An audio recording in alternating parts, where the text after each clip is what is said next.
One common comment I get from monogamous folks is that they've never seen polyamory work long term. Well, lucky for you, I know plenty of people who have had polyamory work long term, one of whom is my friend here, Kiros. So I figured while he was in town to hang out with me, we could do some questions about what it's like to be polyamorous for about 30 years. Is that long enough? Is that, you think the trolls are still going to give me some... they're still going to give you shit. Yeah, it's not 100 years, so it's not long enough. It's still not going to work out. Exactly. I've been told that before when I said how long I've been in a relationship. Oh my god. I'm going to dig right into it. So You've been polyamorous for about 30 years, correct? Yeah. I first started kind of exploring polyamory in like 1992, 93, somewhere in that area. Maybe longer than 30 years. So I collected a lot of questions from my Instagram story for you, and boy did they deliver. We had to pare down the list a lot. Thank you all for giving me so many questions. So we picked the best ones, and we're gonna... How long was your longest polyamorous relationship, or how long is it, if it's still current? It is still current. I've been with my two husbands for 14, almost 15 years. Wow. That's... The three of us are together, so we're in an actual triad. Mm-hmm. One of the harder things to pull off. Yeah, and you live together, correct? Yes, we live together, have the entire time. Yeah, the entire time. Wow, yeah. So you've lived together for a long time. We pretty much moved in together when we started dating. So you've lived together the entire time for like 14 years. Yeah. And you're still very happily married to both of them. Yes. And people still tell you that it's not going to work out. Yes. Okay. And then when I point out that that's probably longer than most of your relationships, what was your moment of realization? Like, around when did you think, oh, I'm poly, this is a thing? So when I first started exploring it in the early 90s there, I was in a relationship with someone who was in the military. And, then we couldn't really be out about it because that was during Don't Ask, Don't Tell. Mm-hmm. He was going to be out to sea for 6 months, and so we decided we were just going to open the relationship. And while he was gone, I met another guy, and that guy already had a girlfriend. And so since I prefer men, but I am still bi, I started dating the two of them. And then when my partner came back from out to sea, the four of us were together for about 4 months. It ended badly because the other guy found religion.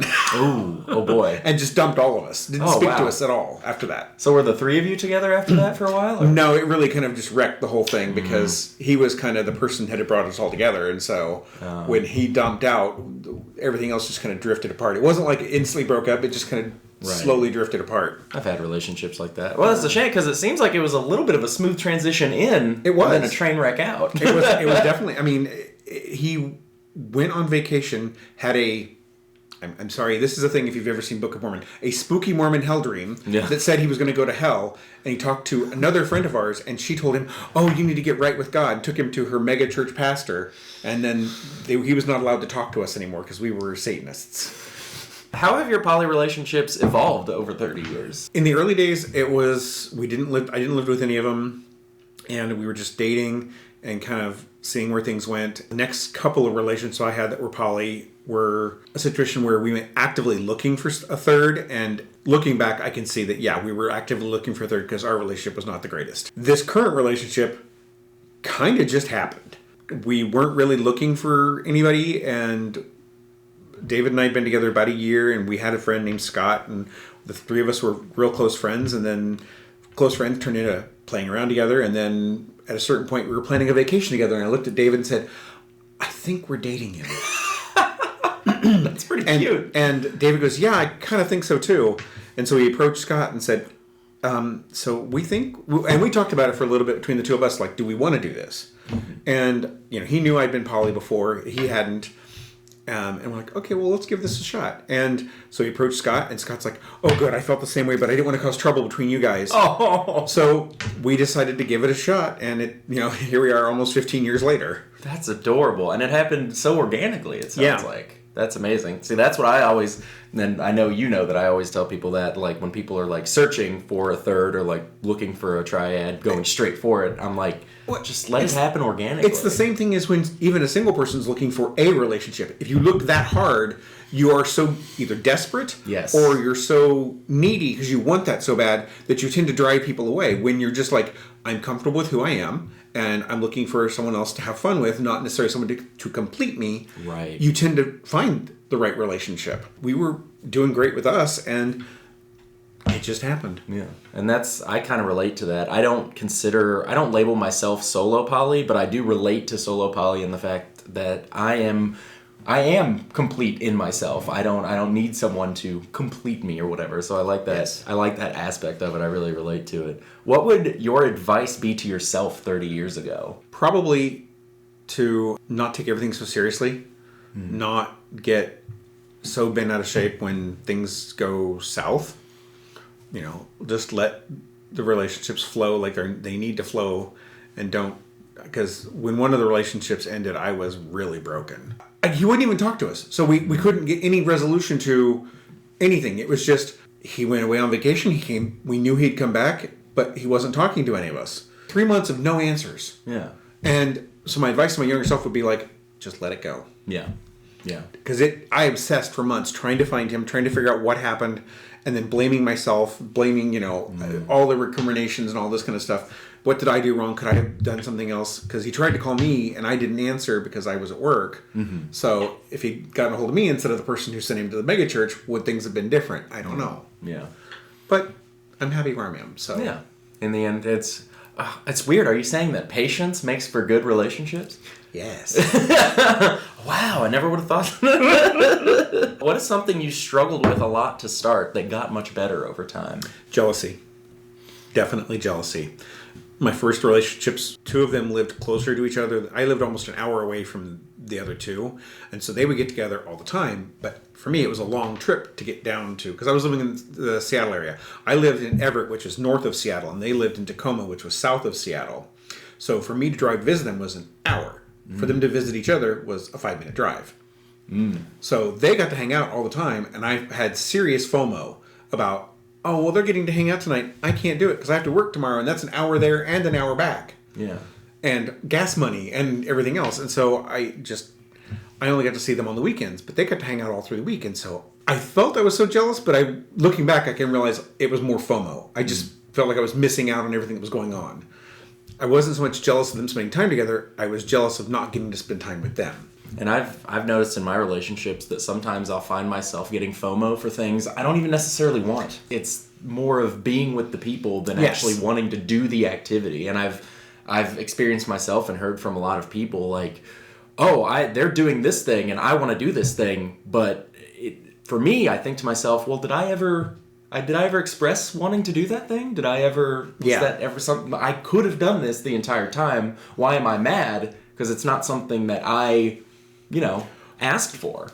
In those days, it was even like they were going to go do something that I didn't want to do, but it was just that they got to hang out and I wasn't able to be there. It's like, but I want to be there too. But one of my best memories from that relationship, we'd gone to a meeting in Seattle. We were all in Seattle, and we got out of the meeting and we were sitting in my car. And I had the windows down and sunroof open because it was summertime.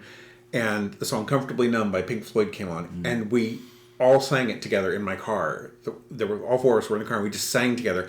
And we were having fun. We didn't know that the people up in the apartments above the store we were at had their windows open. And we got claps. They were like, that was so beautiful. That was so beautiful. And we're like, oh shit. It was just such a priceless memory. That's so good. That's so amazing. How would you say that the jealousy got better? Was it just a matter of getting used to it, settling into it, just over a long period of time? In that relationship, because it didn't progress that far, I never got over it. But in the later relationships, I learned that, speak up, say, hey, I want to do this thing too. Or if you guys are going to go out on this date to go do this thing, let's set something up where I can go do something too. So we can kind of so I don't feel like I'm just being completely left out. When the 3 of David, Scott, and I got together, it was weird because I was on vacation by myself. They both were having FOMO that they weren't getting to do things I was doing, but I was, having FOMO that they were together at home. And it's like, okay, that was kind of the aha moment for me. It's like, oh, there's always going to be FOMO and always going to be little jealousies that crop up. Because jealousy never goes away. Right. But it does get better over time because you're just like, oh, you start hitting that point of compersion where it's like, oh, they're going to go do this thing that they enjoy. I'm happy for them. It's not something I want to do, so I'm happy for them. How has the stigma around being polyamorous changed in 30 years, just in the world? So it's weird because when I first discovered poly in the 90s, no one knew what it was. The group that I hung out with in Seattle, went to a science fiction convention and actually held a panel on polyamory. And we had about 40 people show up in this little tiny hotel room to talk about this. And like, there were like 5 of us who knew what poly was that were leading it. Right. Everybody else was like, I've heard of this thing. Explain it.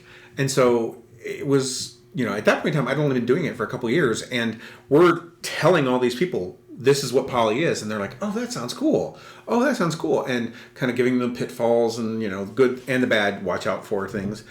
From then, where it wasn't talked about in the media, it wasn't talked about, people just didn't really know it existed, to today when, you've got TV shows about it. You've got it coming up in on TV. You've got it coming up in popular culture a lot. Mm-hmm. And there's still, in the early days, there wasn't even just, oh, this is never going to work, because people didn't even view it as a real relationship. It was just swinging with, you're just swinging, but you're getting emotionally attached to the person you're swinging with. And it's like, no, this is an actual relationship. It was dismissed more back then. Now that people talk about it, it's there, and they just say, oh, well, it's not going to work. My biggest things that I want to say whenever someone says, it doesn't work, how many people did you date before you found someone to settle down with? Right. You can't just say, oh, well, I had one poly relationship, it didn't work, so poly doesn't work. It's like any relationship, it takes time, it takes work on the relationship. If people aren't willing to put in that effort, then yeah, it's not going to work. But that's true of any relationship. Do you think that the internet has made it easier or harder to be a part of the polyamorous community? Because on one hand, there's like all this availability of information, but on the other hand, people are loud, and people are loudly not so nice sometimes. It actually has gotten easier. Yeah. Because when I first started, how did you meet other poly people? You didn't. I got lucky in that I fell into this group in Seattle, and we kind of created our own community. But beyond Seattle borders, I knew of no other poly people anywhere in the U.S., anywhere else in the world. Even just looking at your platform that you have now, when we have our poly support group, we have people from France, we have people from other countries, India, all these people calling into this poly support group. So we're seeing it on a much bigger scale. Mm-hmm. Yes, there's more trolls and stuff now, but anytime you're on the internet, you're going to get trolls. That's unavoidable. But the ability to connect is so much greater now. Because, like I said, when I first started, there were like 30 people in our group. We didn't know anybody outside of that. And whenever somebody new would come in, we'd welcome them with open arms. We never thought someone was coming in to troll us, because how'd they hear about it even? What has changed the most from you personally from the first few years of being polyamorous to now?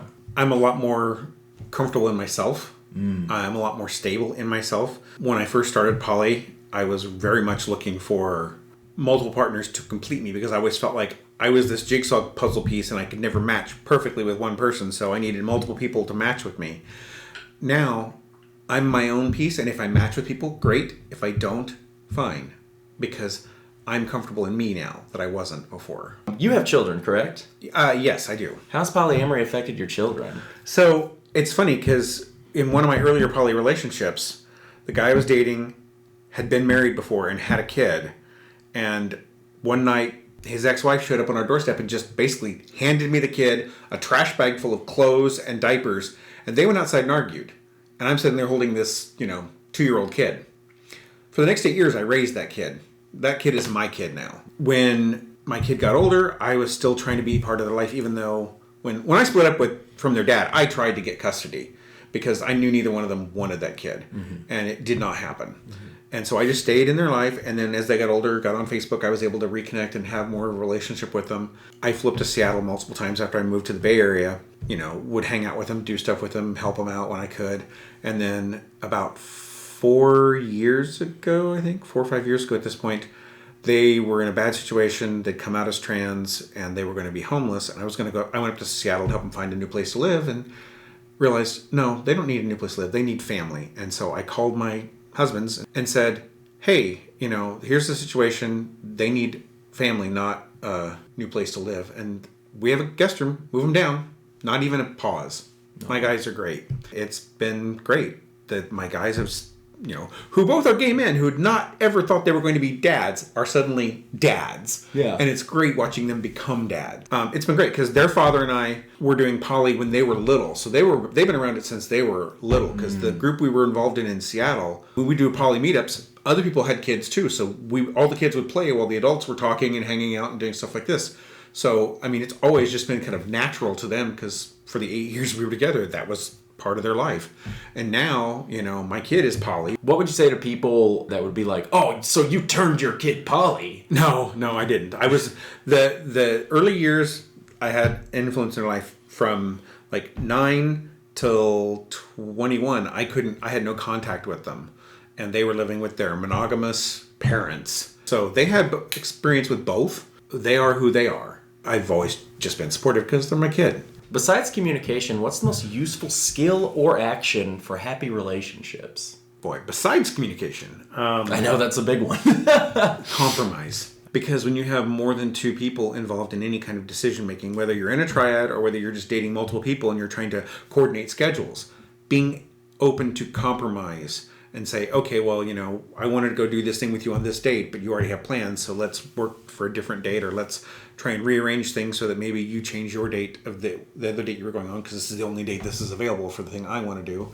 Being open to that compromise of things have to be fluid and change sometimes. Or, the worst thing about poly is making decisions. Everybody's so willing to compromise, no one wants to be the definitive, let's just do this. Yeah. What is your best response to someone treating being polyamorous like it's a phase or some kind of just immaturity? I usually just kind of laugh at them because, when someone says, no, it's just a phase, or it's not going to last. It's a relationship. Relationships last however long the relationship lasts. You have no guarantee going into any relationship that it's going to last long term. Yeah. Because, I had a partner that I thought was, loved me dearly and everything was great. And then I found out 2.5 years into the relationship that he'd been cheating on me the entire time.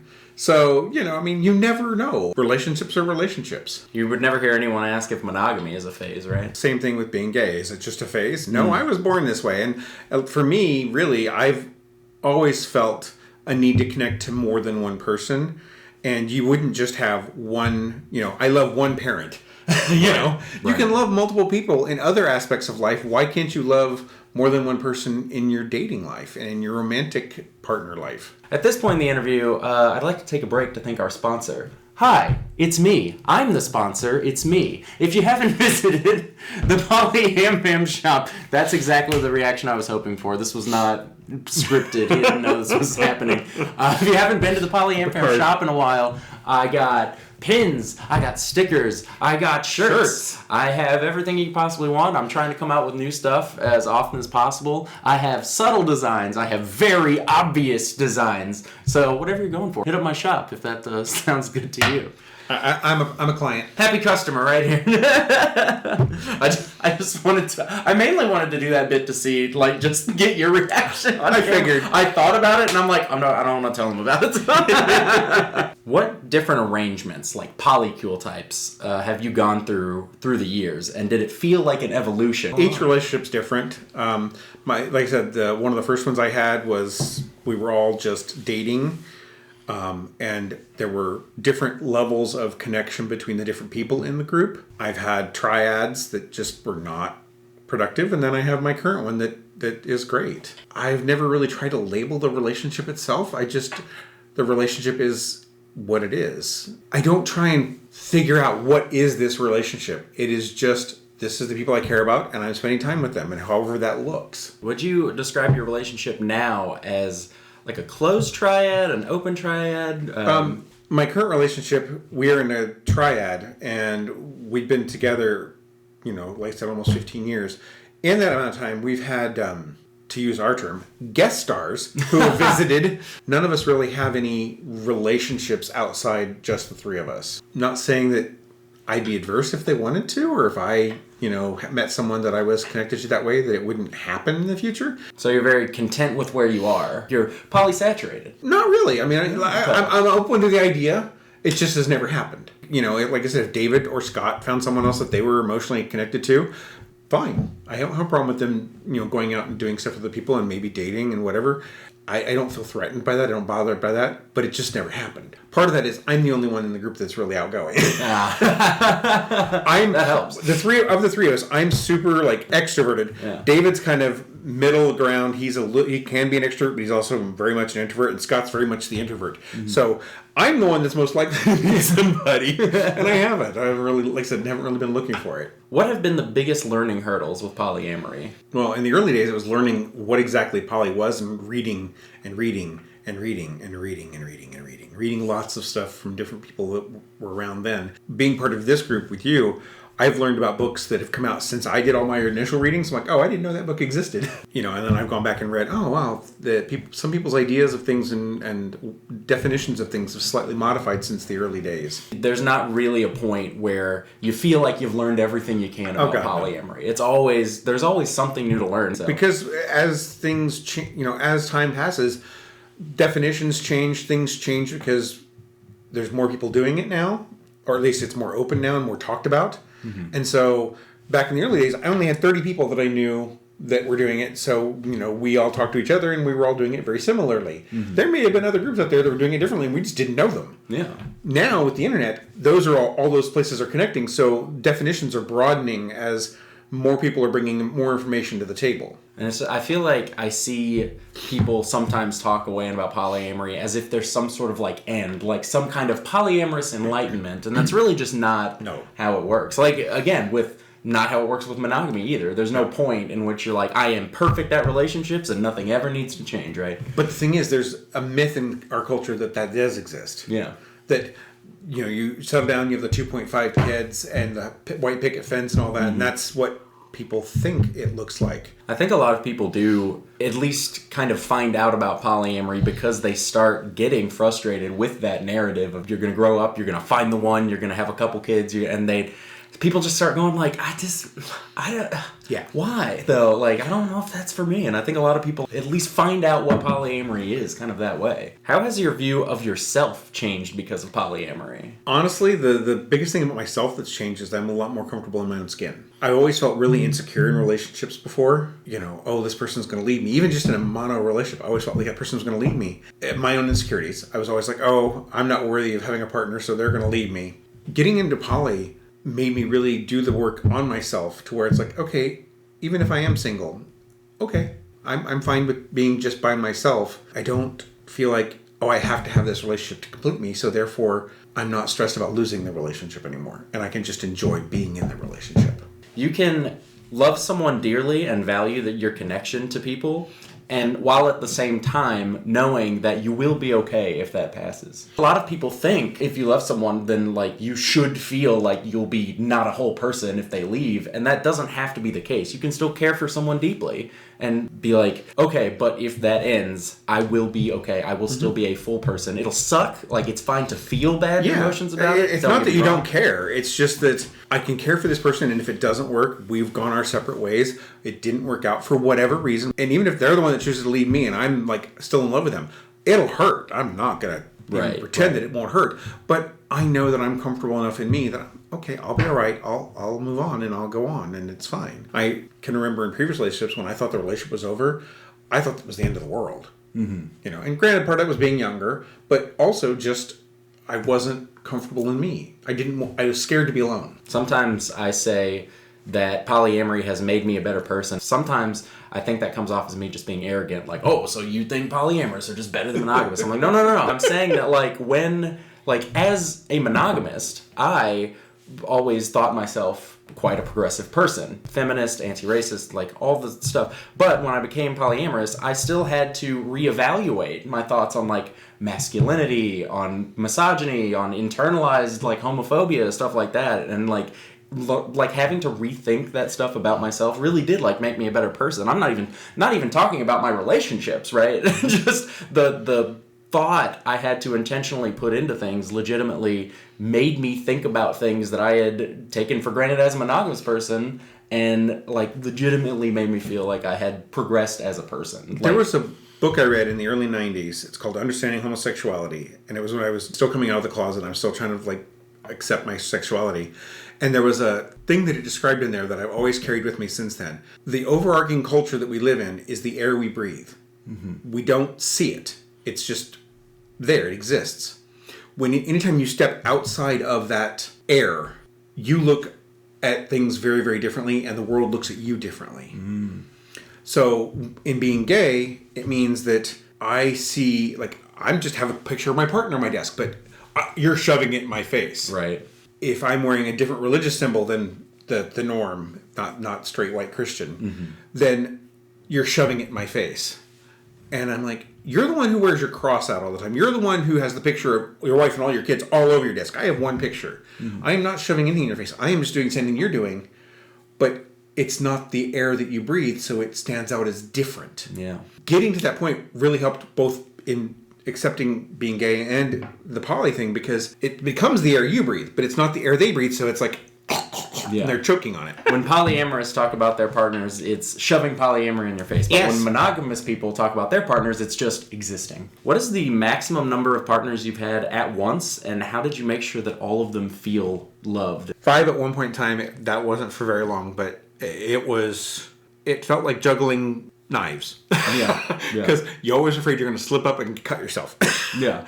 It was difficult because 3 of them lived an hour south of, or like an hour, 45 minutes south of Seattle. I lived with my other partner 45 minutes north of Seattle. So we had 2 clusters, and they got to hang all the time. We got to hang all the time. And when we'd get together, everything was great, but it was always felt like you're missing out on what the other ones are doing.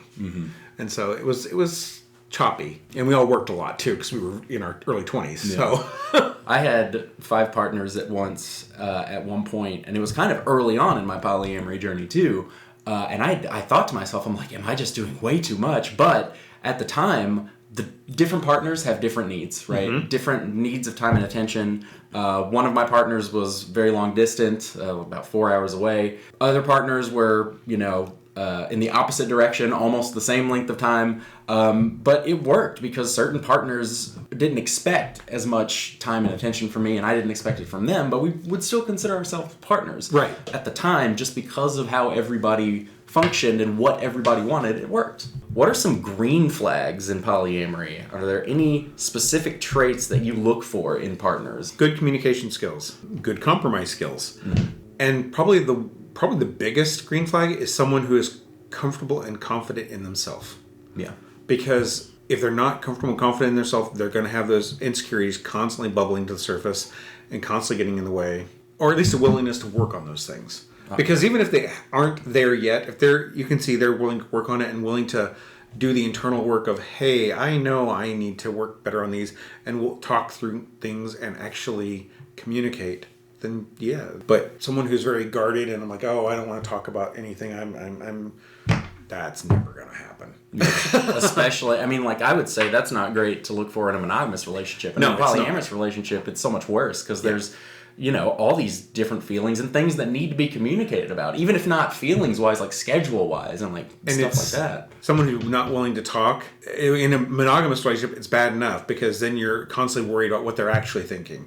But when you have more than 2 people and you're like, everything you don't talk about is something that can be misunderstood, misconstrued, or confused between multiple people. Like if you and I are in a relationship and I'm not telling you something, you'll have one opinion about what I'm thinking, what I'm doing. Now you have 2 people wondering what you're thinking, what you're doing, and they don't agree on what you're thinking or doing either. So now there's even more misunderstanding being added to the equation. The ability for things to get more confused, more messed up because everybody thinks different things are going on. Looking back, what's the biggest rookie mistake you made when you first tried polyamory?